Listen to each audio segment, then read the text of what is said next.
Bonjour Manouya, aujourd'hui je reçois au grand complet toute une équipe qui va nous parler de la course à l'emploi. Ils sont venus à pied en courant, je sais pas, essoufflés peut-être. Donc nous avons Moyata Ganlon, Jade Litin et Olivier Poté. Bonjour. Bonjour. Alors est-ce que vous pourriez vous présenter en disant un petit peu vos missions respectives et qu'on attaque enfin après le cœur du sujet? D'accord. Je commence alors. Moi, c'est Jade Litin. Je suis chargée de mission au sein du syndicat mixte qui s'occupe du contrat de ville et je m'occupe plus particulièrement des projets sur l'emploi et le développement économique. Voilà, bonjour, moi je m'appelle Moyata Galnon, je suis conseillère à l'emploi au CEFI et j'ai participé à cet événement puisque le CEFI est un des partenaires de la course à l'emploi. Et Olivier. Et bonjour, donc moi je suis Olivier, je suis le directeur de la Fondation Agir contre l'exclusion qui était co-organisateur de l'événement avec le contrat de ville, le CEFI et les communes de l'agglomération de Papeete. Alors, une fondation, comment ça marche déjà? Parce que... Alors une fondation, donc aujourd'hui en Polynésie il existe 3 fondations. La première qui avait été constituée, elle a été constituée par monsieur Shigetomi l'année dernière sur la mémoire des Tahitiens pendant la guerre. Et depuis il y a 2 autres fondations qui se sont créées, donc celle de Paul et Mareva Marciano qui a pour objet plutôt la lutte contre les violences conjugales et l'enfance en détresse, et la fondation Agir contre l'exclusion qui regroupe aujourd'hui 45 entreprises, une vingtaine d'associations de quartier qui travaillent plutôt sur les thématiques de lutte contre l'exclusion, l'emploi et l'éducation. Et donc, depuis que cette fondation a été fondée, on va dire, est-ce qu'on a noté des changements quand même? Alors oui, alors la lutte contre l'exclusion, c'est l'affaire de tous les jours et c'est par la multiplication de petites actions concrètes qu'on arrive effectivement à faire bouger les choses. On a une approche assez particulière puisque nous on ne fonctionne qu'avec des partenaires, donc on ne réalise jamais aucune action seule. C'est le cas notamment de la course à l'emploi, donc a été construite avec un ensemble de partenaires, le CEFI, les courses, les communes, les cellules emploi des communes, le contrat de ville. Donc nous on ne réalise jamais rien tout seul. Alors oui, concrètement, on a chaque petite victoire est une victoire en soi. Donc on en a de très nombreuses et tous les jours. Encore ce matin, on était avec des collégiens du Taonais pour les aider à rechercher des stages, un peu sur le même modèle que la course à l'emploi. Et si on parle de la course à l'emploi stricto sensu, donc sur cette seconde édition, juste pour donner quelques chiffres, donc on a eu 204 participants, 931 entreprises rencontrées en 2 heures et 119 offres d'emploi et de stages collectées sur la matinée, ce qui est assez considérable et c'est d'autant plus intéressant qu'elles ont été trouvées par des demandeurs d'emploi des quartiers qui étaient répartis sur l'agglomération et qui ont démarché les entreprises. Alors comment ça s'est passé? Parce que on se dit, bon, il y a la course à l'emploi, hein, on se met dans un endroit, on vient en sport, basket, où vous avez déjà eu des personnes qui étaient inscrites? Alors... Ou Moyata, Bon, en fait, c'est plutôt Olivier qui peut en parler, comme il est l'organisateur de l'emploi. Nous, on a amené un soutien un peu de logistique et puis un soutien technique. C'est-à-dire vous avez fourni une liste de demandeurs d'emploi? Non, justement, alors, les inscriptions en fait ont été faites par les communes directement et quelques associations de quartier qui étaient mobilisées sur l'action. Donc les demandeurs d'emploi des quartiers prioritaires se rapprochaient de la commune comme l'année dernière pour s'inscrire et ensuite il y avait une phase de préparation au démarchage d'entreprise pour donner les trucs et astuces pour capter l'attention des patrons et puis le jour J, la course à l'emploi. Et ensuite il y a une seconde phase d'accompagnement dont on est en plein dedans, donc qui est assurée par le CEFI et qui consiste à aider les participants de la course à l'emploi à postuler intelligemment sur les offres qui correspondent à leur profil. Et donc, quand même, il y avait un partenariat avec des entreprises. Ils sont pas pointés comme ça dans les entreprises. Alors si, c'est le jeu, justement. Ah, comme ça. Donc, il y a une bonne partie... Alors, c'est à cause de Macron, quand il a dû traverser la rue, hop, ils ont traversé, ils ont changé de trottoir. Voilà, ils n'avaient pas besoin de traverser la rue, on avait fait des zones où ils n'avaient pas besoin de changer de trottoir, donc ils ont pu trouver des offres d'emploi et de stage sur le même trottoir. Enfin, on les avait aiguillés, ils sont pas venus n'importe où quand même. Alors, pas tout à fait, hein, puisque l'idée c'était vraiment de permettre aux demandeurs d'emploi de se confronter à la réalité, donc d'aller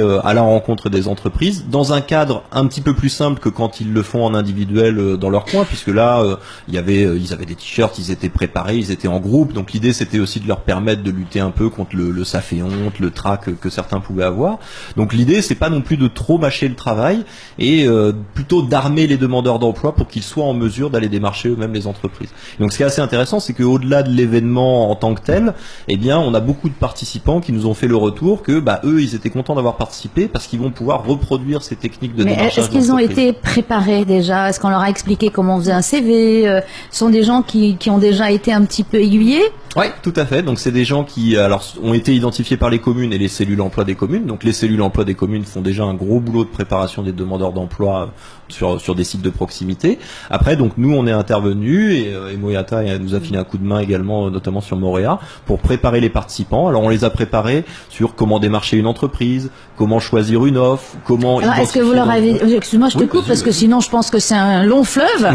Et donc vous les avez aiguillés en leur disant allez démarcher des entreprises qui pourraient vous correspondre. Ou alors c'était. Alors non, l'idée c'est un événement solidaire. Donc l'idée c'est on a divisé l'agglomération en 50 zones. Donc on avait 50 groupes de 4 personnes et on les a envoyés chacun sur zone. Au sein de chaque groupe, les participants pas forcément en fonction de leur goût ou des possibilités. Pas du tout. Donc l'idée c'était vraiment de ratisser le plus large possible. On avait constitué les groupes de façon aléatoire. Donc dans le même groupe, on avait des gens qui se connaissaient pas, qui venaient de communes différentes et qui allaient démarcher des entreprises d'un site pour certains qui n'étaient pas de leur commune. Et l'idée c'est que au retour à la présidence, toutes les offres d'emploi étaient mises en commun et les participants pouvaient candidater sur les offres qui les intéressaient. Ah oui, parce qu'ils n'étaient pas forcément à demander un poste pour eux, c'était pour aller voir. Pour tout le monde. Ah d'accord, je comprends mieux. L'idée c'est vraiment, on retient peut-être le nombre 119 offres d'emploi et de stages trouvés, etc. Mais ce qui est intéressant dans cet événement-là, c'est de conditionner de la meilleure façon possible les demandeurs d'emploi. Et puis une solidarité aussi. Voilà, le fait d'être en groupe, on se sent plus fort et on va peut-être poser des questions qui sont plus pertinentes. Tout à fait. Il y avait, c'était Vaikia du CEFI avec lequel on a beaucoup travaillé sur la préparation de l'événement, qui expliquait ça, qui disait, on a des demandeurs d'emploi qui étaient frileux la première entreprise rencontrée, puis la deuxième ça a été mieux, la troisième encore mieux, et puis ils en ont vu 931, donc à 50 groupes, ça leur a permis de voir quand beaucoup même. d'entreprises. Et alors justement, ces offres d'emploi, elles sont pérennes, c'est-à-dire est-ce que ce sont des CDD ou des CDI ou un petit truc d'une semaine Voilà, il y avait un peu de tout, hein. Des CDD, des CDI, même des demandes de stage. Et comment se fait-il que ces offres d'emploi soient jamais parvenues au CEFI? Alors en fait, maintenant il faut qu'on refasse l'examination de toutes ces offres parce qu'il y en a certainement qui en existent déjà, qui sont déjà chez nous, puisqu'on avait fait le constat de ça l'année dernière. Après, il y a ce qu'on appelle aussi le marché caché. Donc toutes les entreprises ne vont pas forcément passer par le CEFI, bien que c'est une obligation de leur part. Mais bon, voilà, la pratique fait que... Oui, on dit, t'as pas ton cousin qui fait ça, ou ta cousine... Voilà. Et en fait, pour une entreprise, c'est souvent beaucoup plus facile de commencer à chercher justement un peu dans son entourage avant de commencer à postuler, à vraiment publier une offre d'emploi. Donc voilà, donc je pense que c'est ce petit marché-là qui est intéressant aussi de cibler, puisque ça rapporte des offres... qu'on ne connaissait pas. Et donc, l'événement a eu lieu, et est-ce qu'il y a eu des embauches depuis? Alors là, on est un peu court là, mais par contre j'ai des moi je suis pressé, moi. T'as bien raison. Alors j'ai le détail des chiffres pour compléter ce que vient de te dire Moyata. Donc on a 77 CDD et CDI. 23 contrats aidés, donc des CAE, des CVD ou de l'apprentissage, et 19 offres pour lesquelles c'était non précisé. Et donc tu vois, on a majoritairement des contrats de travail, CDD, CDI, et pour les CDD, pas que des CDD d'un mois ou de 2 mois. Donc voilà, on a plutôt une typologie des offres qui ressemble au marché de l'emploi au niveau global. Pour revenir sur ce que disait Moyata, pourquoi certaines entreprises ne passent pas par le CEFI? Alors c'est beaucoup parce que tu dis, effectivement, ils vont d'abord chercher dans leur premier cercle, leur entourage pour identifier des profils. Il y a aussi des entreprises qui n'y pensent pas, malgré effectivement que ce soit obligatoire, et qui du coup mettent leurs offres sur Facebook ou autre.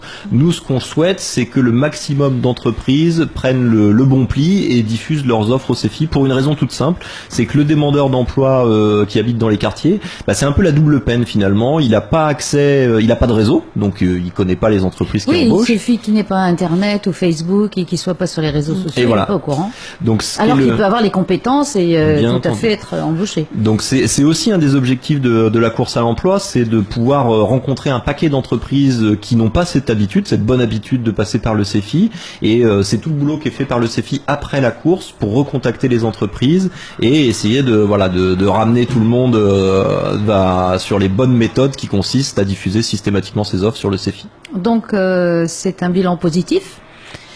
Pour nous, oui. En fait, ce qui est important pour nous, pour le CEFI, c'est l'insertion. La création d'emplois, bien sûr, mais surtout l'insertion. Donc, nous, ce qui va nous intéresser maintenant, c'est de voir comment ce public, ou à quelle proportion il y aura de l'insertion. Donc là, nous offrons un suivi en aval. Hein. Nous avons procuré un petit suivi en amont. Nous avons déjà commencé pour un suivi en aval.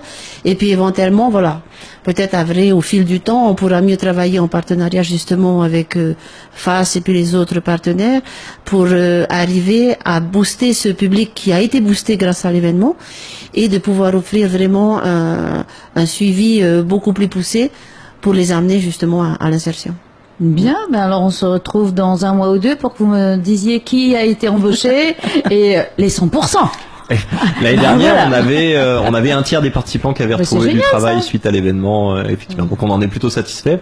Après, c'est vraiment le cumul de toutes ces actions-là, du travail qui est fait par les différents partenaires sur le terrain, par le rôle central du CEFI, qui permet d'améliorer les chiffres du chômage au niveau global, quoi. Donc c'est somme des petites actions. On peut vous remercier pour vos actions. Merci Moyata, Olivier et Jade. À bientôt. À bientôt. Avec des bons chiffres. Bien sûr.